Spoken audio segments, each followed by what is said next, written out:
Baiklah, kita akan membahas kembali tentang belajar bersama Mas Ali di mata kuliah komunikasi visual. Kita masuk ke bagian cakupan-cakupan dari komunikasi visual.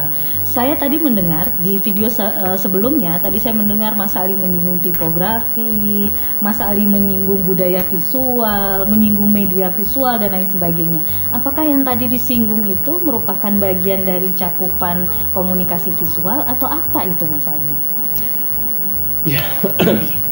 Batuk dulu boleh? Oke, sudah? Ya, halo agak Mas Ali. sensitif kalau batuk ya hari-hari ini ya. Ya benar sekali. Jadi mungkin di beberapa tempat lain bisa berbeda ya cakupan dari mata kuliah komunikasi visual. Oke. Seperti tadi ya Mbak Mutia mungkin akan nanya apakah itu termasuk gesture, macam-macam ekspresi dan sebagainya. Di mata kuliah yang saya ampu di sini, saya akan menekankan pada beberapa aspek sebagai cakupan komunikasi visual. Seperti tadi ya Mbak Mutia sudah cerita soal budaya visual. Iya. Budaya visual kita secara singkat sebenarnya ini berarti masuk cakupan pertama nih. Betul. Oke, jadi cakupan pertama budaya visual. Iya. Oke. Tadi saya ngomong apa ya? Budaya visual ya. Iya. Bapak suka galau ya Pak ya kalau habis terintervensi gitu. Sudah makan belum ya Mas Ali ya? Belum, saya agak mual tadi karena makan telur setengah matang. Oke. Besok harusnya pagi mentah. Harusnya mentah ya. Iya. Tapi jangan lupa yang matang tuh lama-lama juga bisa busuk loh. Oh gitu ya? Iya. Kembali lagi. Jadi cakupan yang pertama dalam komunikasi visual adalah budaya visual. Iya, dalam budaya visual kita akan tadi ya, mungkin saya sudah menyinggungnya, ini adalah perpaduan antara konsep dan materi. Jadi terus budaya visual adalah mencoba mengkaji peristiwa-peristiwa visual yang terjadi di sehari-hari kita. Gitu. Budaya visual mencoba mengkaji peristiwa-peristiwa visual yang ada di sekitar kita. Iya. Contohnya? Saya kira banyak sekali ya. Tadi yang kita sebutkan dengan bahkan ya bersepeda itu bagian dari itu. Dari budaya visual itu. Budaya visual. Masker, yang bermasker, betul bisa jadi itu. Bahkan sekarang kan banyak orang melakukan mendesain masker-maskernya ya, macam-macam bentuknya. Nah, ada tapi yang, ngomong-ngomong desain masker, Iya. saya pernah kaget tuh Mas Ali. Iya. Saya lagi naik motor, terus di sebelah saya juga ada yang lagi naik motor, itu pakai masker. Dia ketawa terus Mas Ali. Ternyata desain maskernya emang tersenyum gitu. Itu ganggu loh buat saya tuh ganggu banget loh itu. Iya. Pernah lihat nggak? Oh sering. Saya pengen beli malah itu. Saya beli yang gambarnya Luna Maya. Jangan. Jadi pakai masker tapi giginya kelihatan terus Mas Ali. Soalnya dia ketawa terus gitu. Padahal lagi terik, lagi panas gitu ya, dia tetap ketawa gitu. Nah, buat saya itu mengganggu. Nah, itu bagian dari budaya. Tapi menurut saya itu menarik juga ya. Menarik ya. Orang mungkin sekarang sudah mulai lelah dengan gaya orang yang tidak mau tersenyum. Betul. Semua orang yang stres gitu ya. Mungkin dengan cara masker yang tersenyum, orang pengen tersenyum selamanya dan dalam situasi apapun kita tersenyum. Betul. Bahagia. Iya. Dan meski sebagainya. hatinya menangis gitu ya. Menangis. Meski hatinya terluka gitu ya. Jadi cukup pakai masker yang giginya kelihatan gitu. Iya. Nah, itu bagian dari budaya visual berarti. Bukan?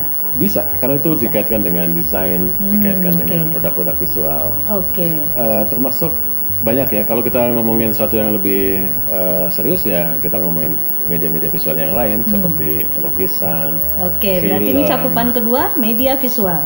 Betul. Nah, saya tukang menggarisbawahi aja. Yang pertama tadi, cakupan yang pertama budaya visual, yang kedua media visual.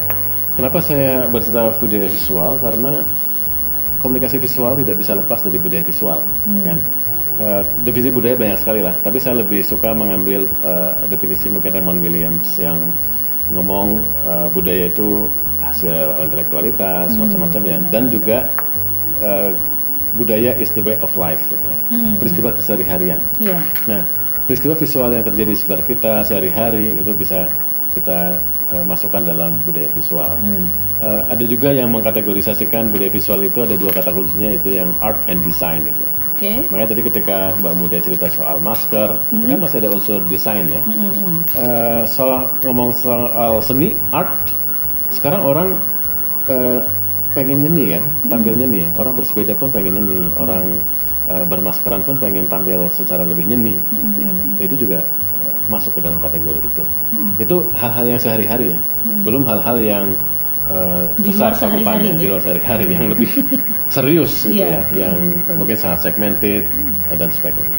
Oke, nah jadi tadi Mas Ali menjelaskan antara media visual dan budaya visual ini saling berkaitan sebenarnya, saling ada hubungannya begitu ya. Nah kalau kita berbicara cakupan yang ketiga dari komunikasi visual, apa ini Mas Ali? Iya, kita nggak bisa lepas ngomongin komunikasi visual dari media visual ya. Media Lalu visual. media visual itu apa? Oke. Media, kita bisa berdebat soal media kan, banyak Iya, sekali betul. media. Kalau orang mungkin bisa mendefinisikan secara sederhana sesuatu yang bisa menyampaikan pesan lah ya, media. Nah, dalam konteks komunikasi visual, media visual yang kemudian saya pilih untuk jadi kajian dalam ini, yang saya jadikan ilustrasi itu ada beberapa. Misalnya yang sangat mainstream ya, film misalnya, fotografi misalnya, kemudian juga ada Lukisan masuk nggak? lukisan, Lukisan. seni rupa pun macam-macam ya bentuknya nanti ya. Ada lukis, kemudian ada patung, ada street art misalnya, ada mural, ada graffiti, ada stencil, macam-macam. Arsitektural termasuk saya kira, kemudian banyak sekali. Iya, betul. Buku, majalah, termasuk majalah, iya, buku. semua masuk ya. Sekarang ya platform-platform visual yang sekarang di era new media juga sangat banyak. Media sosial, YouTube, Instagram, Facebook. Termasuk bahasa-bahasa visual seperti kalau di WhatsApp gitu ada stiker-stiker gitu ya, Emoticon, ada ya, emoticon, itu Ya, termasuk ya Mas pasti, Ali ya. itu termasuk. Ada kan orang misalnya, kamu lagi apa sih? Aku lagi marah gitu misalnya, Iya. kan nggak mungkin bilang marah gitu ya. Makanya banyak sekali orang yang salah paham pada saat WA-an kan.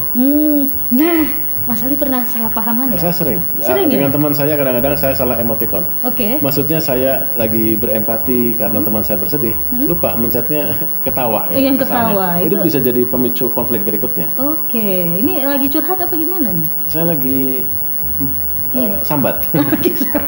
Iya. Jadi termasuk ya Mas Alia bahasa visual seperti stiker, emoticon, apalagi sekarang misalnya dalam teknologi komunikasi sekarang misalnya orang lebih sering misalnya lebih enak mencet stiker-stiker gitu ya yang daripada mengetik terlalu panjang lewat gambar itu orang lain sudah paham gitu. Iya, karena bahasa visual itu kadang bisa mewakili bahasa-bahasa verbal yang sangat banyak, sehingga ada ungkapan a picture worth 1,000 words. Gitu kan. Jadi satu gambar itu bisa merepresentasikan ribuan kata-kata makna. sebenarnya. Oke. Makanya kayak tadi misalnya satu emoticon itu mungkin bisa mewakili banyak sekali kata-kata yang ketika dituliskan sangat banyak. Iya. Tapi dengan cukup satu ini sudah bisa. Orang yang jatuh cinta misalnya tidak harus berbusa-busa mengungkapkan kata cintanya. Mungkin cukup dengan Hai Dek, aku jatuh cinta pada kau. Ada pertanyaan gitu. itu bisa juga. Iya, Tapi itu masih terlalu panjang. Itu terlalu panjang Mungkin ya. bisa dengan sebatang emas. Oke, atau sebatang love gitu ya, love yang gede kalau di WhatsApp itu kan ada ya. Iya, iya. Pernah Itu juga menggunakan bisa. itu nggak Mas Ali? Saya sering untuk mengirim diri saya sendiri. Kenapa Anda ketawa? Oke, ya.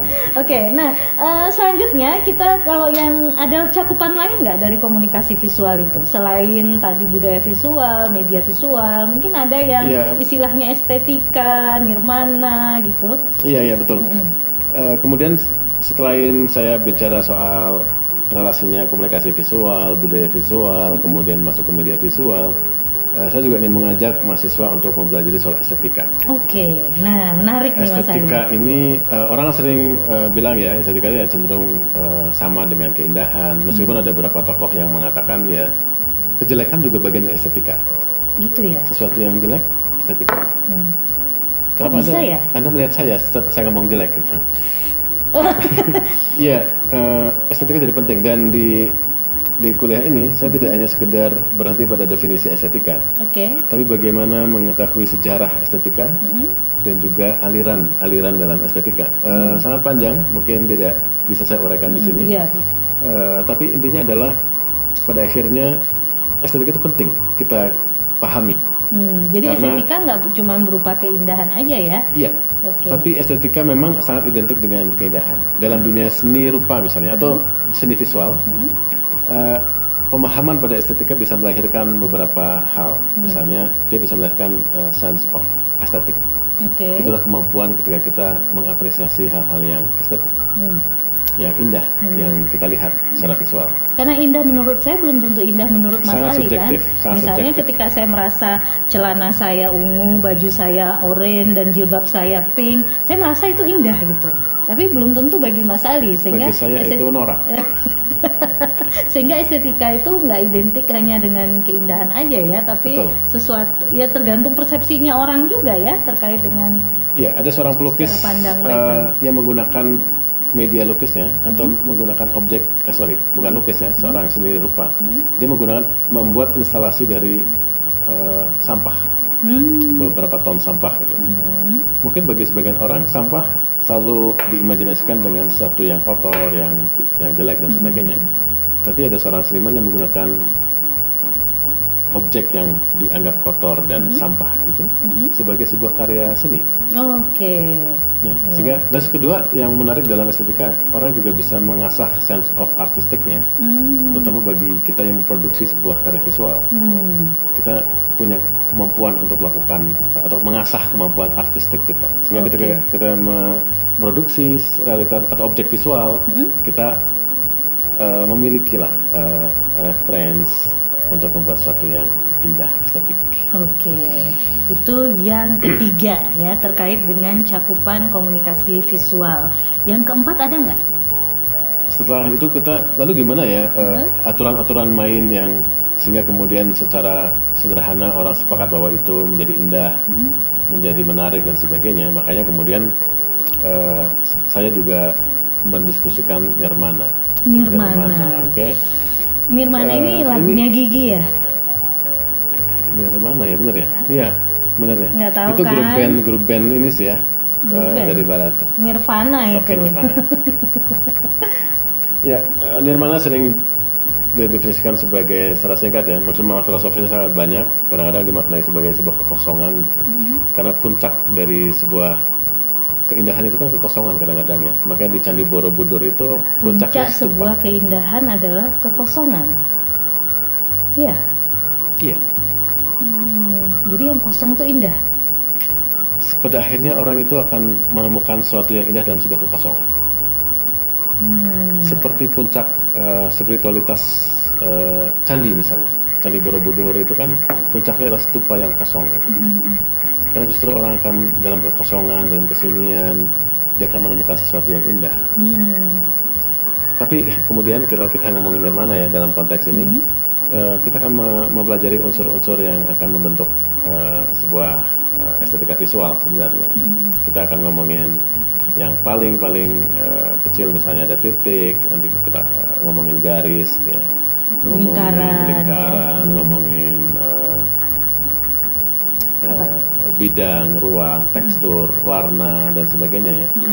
Itu adalah sesuatu yang parsial terpisah, tapi kemudian bisa kita satukan dan membentuk sebuah keindahan objek visual tertentu. Oke, jadi memang banyak ya manfaat dari Nirmana ini ya, mulai dari titik, garis, lingkaran kecil, lingkaran besar, lingkaran besar. Tahu nggak? Saya no. Oh, no. Saya no. Anda perlu latihan lagi. Mungkin bisa daftar Pildacil tahun depan. Saya gini-gini, dulu saya pernah juara nyanyi loh. Dengan suara saya yang indah kalau kita ngomongin keindahan gitu ya. Iya, saya percaya. Oke, Mas Ali percaya ya. Oke, setelah Nirmana apa selanjutnya Mas Ali? Ya, setelah Nirmana Tipografi bagian yang dibahas juga. Sebenarnya ini kuliah yang bisa di breakdown lagi sebenarnya. Mungkin di tempat lain Nirmana bisa menjadi mata kuliah sendiri. Betul. Karena sangat banyak kan. Kita bisa mempelajari titik itu pun punya makna filosofis yang panjang, mungkin punya sejarahnya sendiri. Garis itu juga punya makna filosofisnya. Warna ya. Saya pernah melihat sebuah buku The History of Color misalnya, karena mempelajari warna. Atau juga The History of Gray. Itu saya pernah datang ke dalam sebuah konferensi dan salah satunya mempresentasikan tentang sejarah abu-abu Gray. Kenapa banyak sekali patung-patung di negara bekas jajahan Soviet misalnya, itu warnanya Gray, bangunan, patung dan sebagainya. Kenapa? Jadi menarik. Jadi Gray bisa bagi sebagian orang bisa diartikan sebagai kemurungan, kegalauan, dukaan, dan sebagainya, misalnya ya. Oke, jadi ada maknanya ya. Makna. Jadi makanya akan jadi sangat panjang sekali. Ngomongin nirmana saja itu sangat panjang sekali. Nggak usah panjang-panjang. Nggak usah ya. Nggak usah panjang-panjang ya. Jadi setelah nirmana kita ada nirmana garis, nirmana bidang, lingkaran, banyak ya. Yeah. Dan mungkin itu bisa satu mata kuliah sendiri untuk kita bahas. Tapi secara umum nirmana ini juga menjadi bagian cakupan dari komunikasi visual ini. Nah, selanjutnya apa itu Mas Ali? Tadi tipografi ya? Iya, tipografi. Atau lettering. Ternyata huruf-huruf yang kita pakai selama ini misalnya, pilihan-pilihan huruf kita itu punya sejarah yang sangat panjang kan? Iya, betul. Sangat panjang. Misalnya Mbak Mutia, maaf. Mohon maaf ya, saya Mbak. Mbak. Iya. Baik.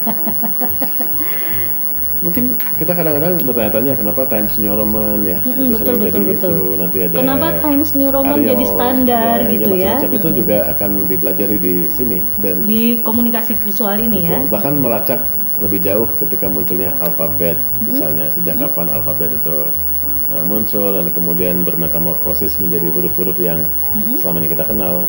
Itu baru huruf-hurufnya, belum bentuk-bentuknya. Iya, belum tata letaknya. Iya, tata letaknya dan sebagainya. Misalnya I harusnya titik di atas, kalau ada titik di bawah gitu misalnya. Iya, mungkin ya. Iya, bisa juga kan? Bisa gitu juga. Oke, itu bagian dari tipografinya. Iya, benar. Bahkan tipografi secara politis ya, itu juga merekam sebuah sejarah yang penting juga gitu. Dulu ada jenis-jenis huruf tertentu yang diidentikan dengan paganisme misalnya. Nah, ketika rejim yang berkuasa adalah rejim yang sudah mengenal monoteisme misalnya, Kristen misalnya, saat itu, kemudian huruf-huruf yang berbau paganisme itu dilarang digunakan. Misalnya, artinya di balik sebuah huruf itu sebenarnya ada peristiwa-peristiwa yang ada di baliknya. Iya, padahal jenis-jenis huruf itu kan banyak banget ya. Banyak banget. Dan jenisnya. pasti ada sejarahnya itu ya. Betul. Itu ada bukunya itu Mas Ali. Ada. Oke, saya mau pinjem bukunya itu besok ya. Supaya lebih. Saya pertimbangkan. Gitu ya. Saya teman baiknya loh. Oke, diberikan juga. Iya, of course ya. Oke, selain tipografi, mungkin ada apa lagi terkait logo, tipe atau apa gitu, literasi visual dan lain sebagainya sebagai rangkaian dari cakupan komunikasi visual. Dari yang tadi ya, mulai kita mengenal beberapa seperti tipografi, nanti ngomongin logo type juga. Iya. Bagaimana makna-makna di balik logo-logo dan sebagainya, bagaimana logo dibuat pada mulanya dan sebagainya. Kemudian juga bercerita. Nah, ini aspek yang menurut saya cukup substansial. Menurutku apa menurut saya? Menurut saya tadi pakai aku atau saya ya? Iya, gue. Oke, jangan ngomong gue ya, itu terlalu Inyong. Jadi kayak dia, menurut Inyong gue. Oke. Ya, analisis visual ya. Saya di sini menggunakan beberapa pendekatan. Salah satunya semiotika visual. Oke. Semiotika visual mungkin bisa sederhana dipahami sebagai kajian studi yang mempelajari tentang tanda. Ya. Tanda. Makanya ada kungfu tanda. Itu kungfu. Kungfu panda ya, sorry. Tanda-tanda sangat Kok banyak. saya jadi kepengen makan mie ya begitu Nanti ngomongin habis kungfu panda. Habis ini ya. Habis kita belajar ini makan mie ya. Boleh. Iya, oke. Lanjut. Semiotika visual. Iya, secara sederhana kita pahami sebagai studi yang mempelajari tanda, menganalisis tanda dan sebagainya. Dan saya kira hidup manusia penuh dengan tanda ya. Iya. Sehingga kita sering disebut sebagai homo symbolikum misalnya, karena penuh dengan tanda. Di sekitar kita penuh dengan tanda. Tanda itu bukan? Iya, mungkin itu. Itu lagu. Kalau naik tanda. Itu tangga. Okay. Iya. Itu. Iya. Cakupannya banyak sekali. Nah, dalam komunikasi visual, saya lebih menggunakan semiotika visual ya. Artinya mengkaji tanda-tanda visual yang kemudian kita bisa melihat makna dalam yang ditawarkan oleh tanda-tanda visual itu. Oke. Misalnya kalau kita lagi dalam perjalanan nih Mas Ali. Kenapa kita harus berhenti di traffic light misalnya? Iya, itu kenapa lampu merah kita harus berhenti? Kenapa kita nggak jalan aja gitu misalnya? Itu tanda ya. Tanda, meskipun nanti tandanya juga nanti kita uraikan lagi ya menurut siapa ya. Nanti di semiotika juga banyak ya. Oke. Banyak Belum semiotisien lagi itu sekarang banyak. fenomenanya kita kalau pergi ke tempat umum gitu ya, tempat duduk itu dibatasi dengan ada tanda silang. Silang dan Artinya nggak boleh sebagainya. duduk di sini gitu ya. Terus ditambahin lagi dengan kata-kata tidak boleh di sini. Iya. Atau kita sering melihat dilarang masuk atau di pada saat portal ya, itu kan banyak sekali ya. Yang tulisan-tulisannya kan banyak banget ya. Banyak Mbak Mutia banget, ya. Mungkin banyak banget ekspresi warga ngomongin, intinya dilarang masuk lah ya. Intinya dilarang masuk, tidak boleh menularkan COVID, desa ini dikarantina, di portal dan sebagainya gitu ya. Banyak ekspresi-ekspresi warga, itu juga tanda. Kadang-kadang lewat tanda ini jadi efisien. Orang mudah mengatakan sesuatu hanya lewat tanda. Nah, di sini saya mungkin akan mengenalkan dua pemikir semiotika, satu yang tadi Mbak Mutia sudah menyinggung soal rambu-rambu lalu lintas, itu tanda apa. Nah, ada seorang semiotisien, pakar semiotika yang namanya sebutannya semiotisien. Semiotisian. Iya, itu dia. Jadi, orang yang jago semiotika. Nanti teman kita mungkin ada banyak yang jago-jago semiotika ya. Betul. Tapi kita nggak usah ngomongin yang jago-jago. Yang jago-jago. kita cukup pakai minum pakai ayam jago gitu ya. Iya. Atau mangkok cap jago. Misalnya ada Charles Sanders Peirce, kemudian juga ada Roland Barthes. Nah, mungkin dua tokoh ini yang menjadi sentral kajian saya tentang semiotika visual. Minimal saya akan meminjam konsep-konsep mereka. Tadi Mbak Mutia ngomongin simbol ya. Itu simbol tadi ya, lampu merah dan sebagainya. Jadi Peirce itu bikin triadik untuk menjelaskan tanda ya. Ada tadi simbol, ada indeks, ada icon misalnya. Berarti itu juga bagian dari pembelajaran komunikasi visual ya? Ya, saya singgung sedikit meskipun nanti di kuliah lain, mungkin di analisis teks media mungkin dosen lain mungkin akan mengelaborasi lebih dalam ya. Iya, tapi ini sebagai gambaran awal ya. Gambaran awal permukaan lah, icip-icip dulu ya. Minimal mereka sudah bisa membedakan mana icon, mana simbol, mana indeks gitu ya. Jadi ini menjadi rangkaian dari pembelajaran komunikasi visual. Selain tadi budaya visual, media visual, kemudian tipografi, kemudian logo, type gitu kan, apalagi tadi semiotika visual. Nah, ini menjadi rangkaian yang akan didapatkan oleh mahasiswa ketika belajar komunikasi visual. Nah, bagaimana dengan literasi visual nih? Kita tahu nih banyak hal-hal yang terjadi di sekitar kita. Kemudian misalnya seperti baliho saja misalnya gitu kan, kita kan punya banyak sampah visual yang luar biasa nih di sekitar kita. Nah, bagaimana dengan konsep atau literasi visual? Apakah ini menjadi bagian dari cakupan komunikasi visual tadi atau bukan menurut Mas Ali di bagian mata kuliah ini? Iya, betul. Karena justru poin penting dari kuliah ini adalah bagaimana membangun daya kritis mahasiswa untuk berhadapan dengan realitas visual yang direpresentasikan oleh media-media visual. Tadi Mbak Mutia nyebutin sampah visual ya, itu sering menjadi persoalan kan, problem kita di tengah masyarakat. Jogja termasuk orang dikritik karena banyak sekali sampah visual yang bertebaran ya, dari mulai baliho-baliho, spanduk-spanduk atau apalagi kalau udah di perempatan lampu merah ya. Betul. Ya. Soal kadang saya pernah itu sedot WC misalnya. Saya malah jasa pembuatan skripsi. Iya, betul. Saya pernah di perempatan nempel stiker juga? Bukan, di perempatan Ring Road gitu ya. Saking saya terpananya dengan sampah-sampah visual itu, sampai mobil-mobil lain udah lewat, saya belum jalan juga. Betul. Kok nggak ketawa sih? Itu lucu loh. Iya. Lucu sekali saudara-saudara. Terus akhirnya ditabrak atau Iya, akhirnya sih ada bapak-bapak turun dari mobil terus gedor, "Mbak, sudah boleh jalan, Mbak. Baca pengumuman balihonya nanti lagi gitu." Tapi saya nggak mau, saya tetap di sana karena belum selesai saya baca saking banyaknya.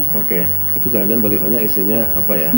Buku-buku e-book mungkin ya. Jadi jurnal ya. Ya, karena akademisi harus baca jurnal. Betul sekali. Benar. Ngomong-ngomong baliho dan kemudian ada beberapa negara yang akhirnya melarang beberapa baliho ya.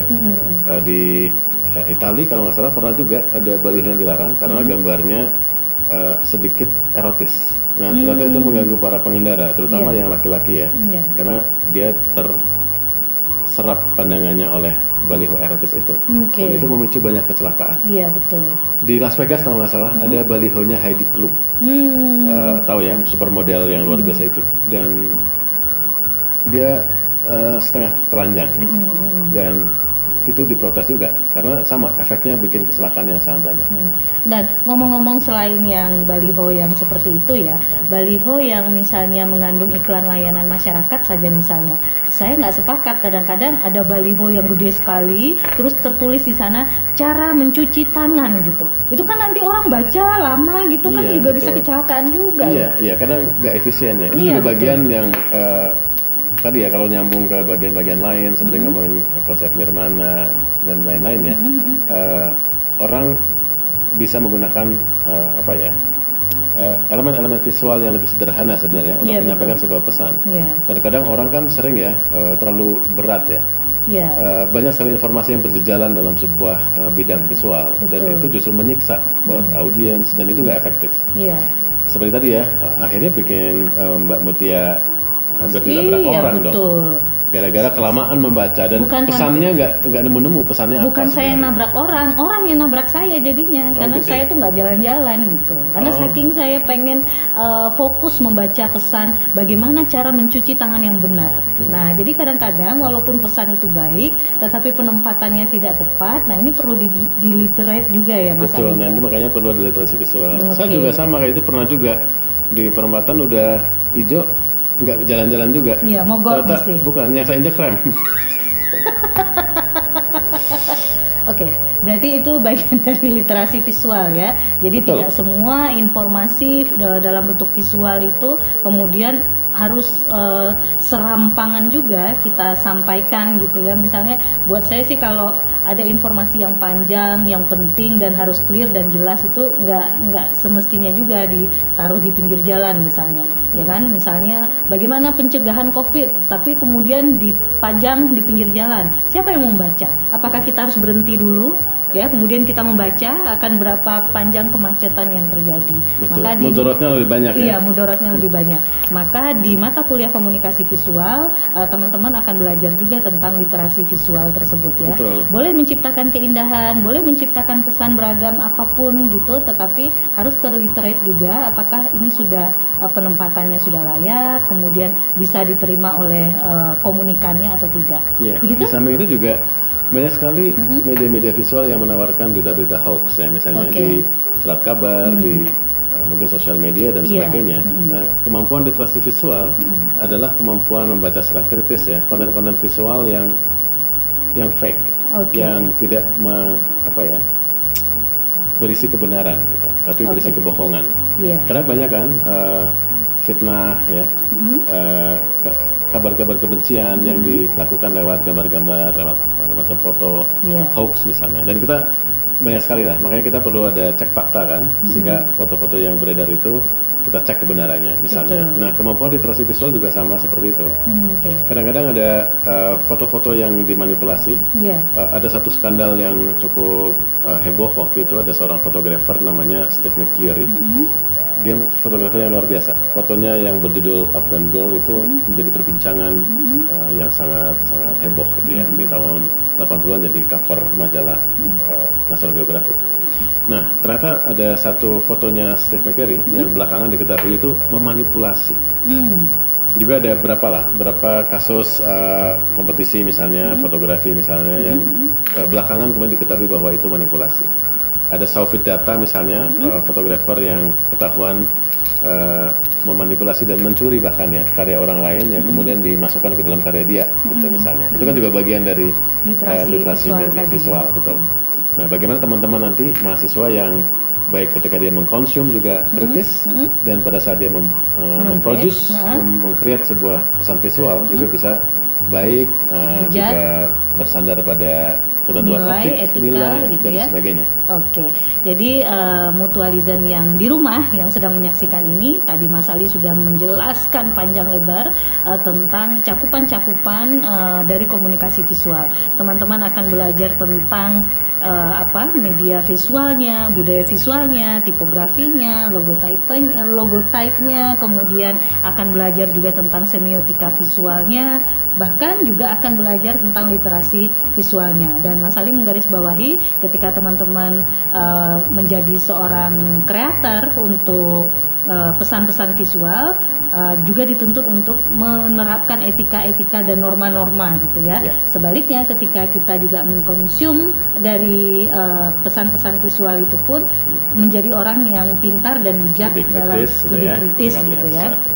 Oke, kita masih panjang sebenarnya pembahasan tentang komunikasi visual. Hanya saja kita akan ketemu di video selanjutnya terkait dengan apa nih manfaatnya komunikasi visual ini dalam industri atau dalam kehidupan sehari-hari dan lain sebagainya. Jangan kemana-mana, saksikan video berikutnya.